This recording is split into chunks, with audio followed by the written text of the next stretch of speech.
जब यीशु फिर नाव से पार गया तो एक बड़ी भीड़ उसके पास इकट्ठी हो गई और वह झील के किनारे था। और याईर नाम आराधनालय के सरदारों में से एक आया और उसे देखकर उसके पांव पर गिरा और उसने यह कहकर बहुत विनती की कि मेरी छोटी बेटी मरने पर है, तू आकर उस पर हाथ रख कि वह चंगी होकर जीवित रहे। तब वह उसके साथ चला और बड़ी भीड़ उसके पीछे हो ली, यहां तक कि लोग उस पर गिरे पड़ते थे।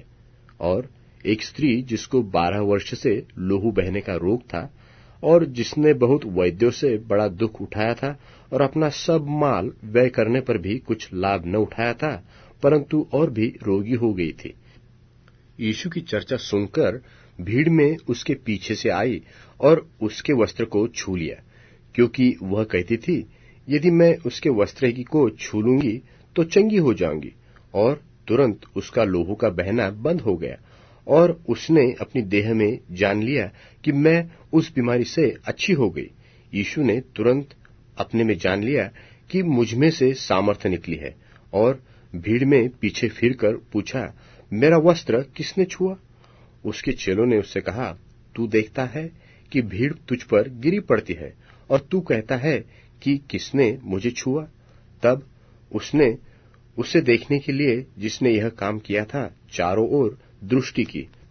तब वह स्त्री यह जानकर कि मेरी कैसी भलाई हुई है, डरती और कांपती हुई आई और उसके पांव पर गिरकर उसने सब हाल सच सच कह दिया। उसने उससे कहा, पुत्री, तेरे विश्वास ने तुझे चंगा किया है, कुशल से जा और अपनी इस बीमारी से बची रहे।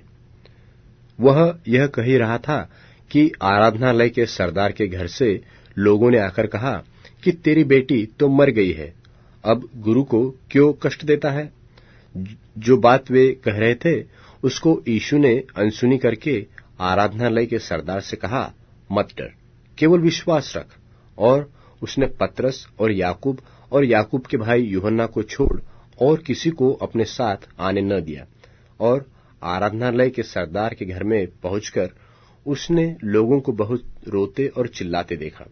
तब उसने भीतर जाकर उनसे कहा, तुम क्यों हल्ला मचा रहे और रोते हो? लड़की मरी नहीं परंतु सो रही है। वे उसकी हंसी करने लगे, परंतु उसने सबको निकालकर लड़की के माता पिता और अपने साथियों को लेकर भीतर जहां लड़की पड़ी थी गया और लड़की का हाथ पकड़कर उससे कहा, तलिता कुमी, जिसका अर्थ यह है कि हे लड़की, मैं तुझसे कहता हूं, उठ। और लड़की तुरंत उठकर चलने फिरने लगी, क्योंकि वह 12 वर्ष की थी। और इस पर लोग बहुत चकित हो गए।